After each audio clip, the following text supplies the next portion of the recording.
নমস্কার, আমি সোমা দে। আমার চ্যানেলে আপনাদের সকলকে স্বাগত। আমি আজকে আপনাদের সামনে হানি গার্লিক চিকেন বানিয়ে দেখাচ্ছি। সম্পূর্ণ রেসিপিটা দেখবেন, একটা দারুণ রেসিপি। ভিডিওটা ভালো লাগলে লাইক, শেয়ার, কমেন্ট করবেন। চ্যানেলে নতুন হয়ে থাকলে চ্যানেলটাকে সাবস্ক্রাইব করে আমার পাশে থাকবেন।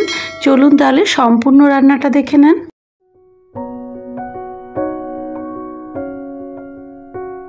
এখানে 4 পিস চিকেনের ব্রেস্ট পিস নিয়ে চাকুর সাহায্যে এটাকে কাট করে মশলা টশলাগুলো ঢোকে তার জন্য ওপরটা পুরো ক্রস করে করে কেটে নিয়েছি।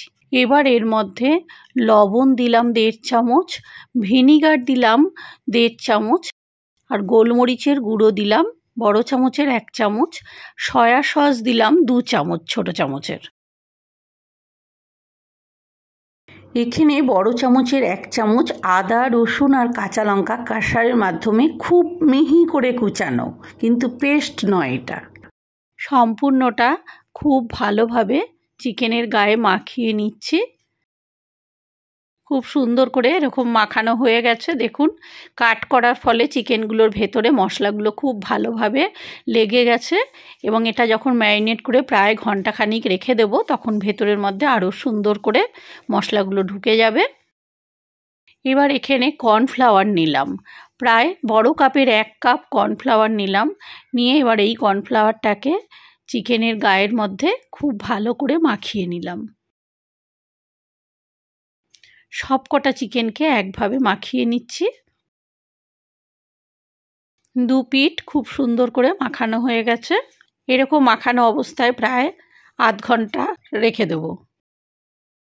আধ ঘন্টা পরে ওভেনের উপর একটা পাত্রের মধ্যে বাটার দিলাম, প্রায় 2 কিউব মতো বাটার দিলাম, আর একটু অলিভ অয়েল কিংবা সাদা তেল ব্যবহার করতে পারেন। আমি এখানে অলিভ অয়েল ব্যবহার করেছি।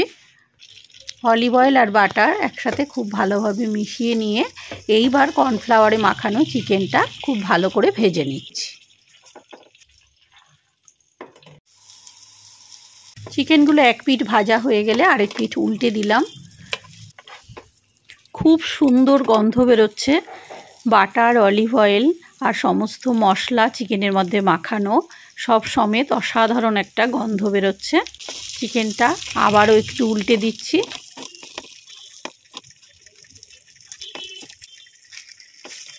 ওভেনের ফ্লেম একদম লোতে রেখে বেশ সময় ধরে এটাকে আস্তে আস্তে পুরোটা ভেজে নিতে হবে। এখানে রসুন গাছ নিয়েছি। রসুন গাছটা অবশ্যই লাগবে। রসুন গাছটা খুব ভালো করে নিচের রসুনটা সমেত কুচিয়ে নিয়েছি। এখানে একটা সস বানিয়ে নিচ্ছি। কড়াইতে সাদা তেল দিয়েছি আর মাখন দিচ্ছি। আদা, রসুন, কাঁচা লঙ্কা।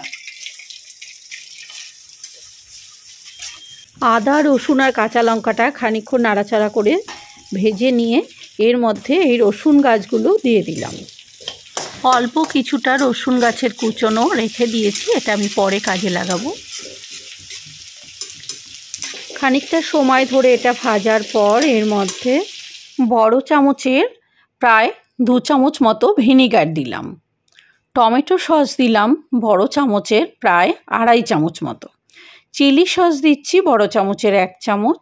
সয়া সস দিলাম প্রায় ছোট চামচের 2 চামচ। সম্পূর্ণটা খুব ভালো করে মিশিয়ে নিলাম। এবার এর মধ্যে অয়েস্টার সস দিলাম বড় চামচের 2 চামচ। আপনারা অয়েস্টার সস না পেলে সয়া সসই আরও 1 চামচ দিয়ে দেবেন। চিনি দিলাম বড় চামচের 1 চামচ।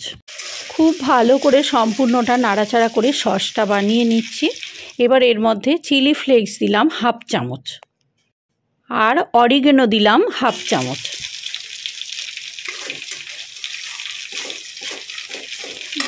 গোলমরিচের গুঁড়ো দিলাম 1/2 চামচ।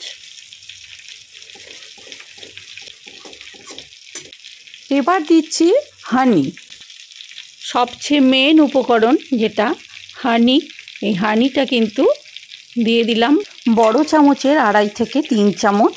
এই সসটা দিয়ে চিকেন রান্না করলে এই চিকেনটা খেতে দারুণ হয়। এই যে সসটা বানালাম এই সসটার নাম টেরিয়াকি সস। এই সসটা জাপানি রান্নায় ব্যবহার হয়।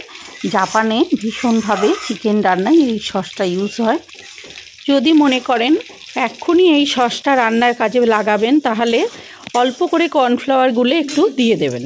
কর্নফ্লাওয়ার 1 চামচ গুলে দেওয়ার পরে আমি এর মধ্যে কর্নফ্লাওয়ারের বাটিটা ধুয়ে আরও প্রায় হাফ কাপ মতো জল মিশালাম। সসটা পুরো রেডি। সম্পূর্ণ সসটা রেডি হওয়ার পরে এবার আমি গ্যাসের ফ্লেমটা অফ করে দিলাম। এইবার যে ভাজা চিকেনটা একদম লো ফ্লেমে করে ভাজছিলাম তার উপরে এই সসটা ঢেলে দিলাম। অর্ধেকটা সস ওপর থেকে ঢেলে দেওয়ার পরে এটাকে উল্টিয়ে দিয়ে আবার উপর থেকে বাদবাকি সসটা ছড়িয়ে দিলাম। এই টেরিয়াকি সস দিয়ে চিকেন খেতে অসাধারণ লাগে, একদিন অবশ্যই বাড়িতে বানাবেন। আমরা এখানে এটাকে হানি গার্লিক চিকেন বলছি। এটা কিন্তু জাপানি টেরিয়াকি চিকেন নামেই বিখ্যাত। গ্যাসের ফ্লেমটা একদম লোতে রেখে প্রায় 5-6 মিনিট এরকম রেখে দিতে হবে। রান্নাটার একদম শেষ পর্বে এসে গিয়েছি। এবার আমি একটা পাত্রে ওভেনের ওপর একটু সাদা তিল ড্রাই রোস্ট করে নিচ্ছি। তিলটা কিন্তু খুব হালকা ভাজা হবে। এবার এর মধ্যে যে স্প্রিং অনিয়ন বা রসুন গাছটা ছিল কুচানো খানিকটা, সেটা দিয়ে দিলাম। হাফ চামচ মতো চিলি ফ্লেক্স দিলাম, অরিগেনো দিলাম হাফ চামচ গোলমরিচের গুঁড়ো দিলাম। ড্রাই রোস্ট করা তিলটাও ওপর থেকে বেশ খানিকটা ছড়িয়ে দিলাম। এটাকে একবার করে উল্টে দিলাম, দিয়ে সসগুলো এর গায়ে খুব ভালো করে মাখিয়ে দিচ্ছি। অপর পিঠটাতেও আমি একটু স্প্রিং অনিয়ন, একটু তিল ভাজা ছড়িয়ে দিলাম ওপর থেকে। রান্নাটা সম্পূর্ণ রেডি। গ্যাসের ফ্লেমটা আমি অফ করে দিচ্ছি। প্রায় 5 মিনিট স্ট্যান্ডিং টাইম হিসাবে রেখে তারপরে এটাকে পরিবেশন করব। যদি মনে করেন আপনারা এই সসটা বানিয়ে ঘরে রেখে দেবেন, তাহলে কর্নফ্লাওয়ারটা এখন দেবেন না। কর্নফ্লাওয়ারটা যখন রান্না করবেন রান্নার শেষ পর্বে একটু গুলে মিশিয়ে দেবেন। আমার এই চিকেন রান্নার প্রিপারেশনটা নিশ্চয়ই আপনাদের খুব ভালো লেগেছে। তাহলে আপনারা চটপট বাড়িতে সকলে বানিয়ে নেন। সবাই খুব ভালো থাকবেন। নমস্কার।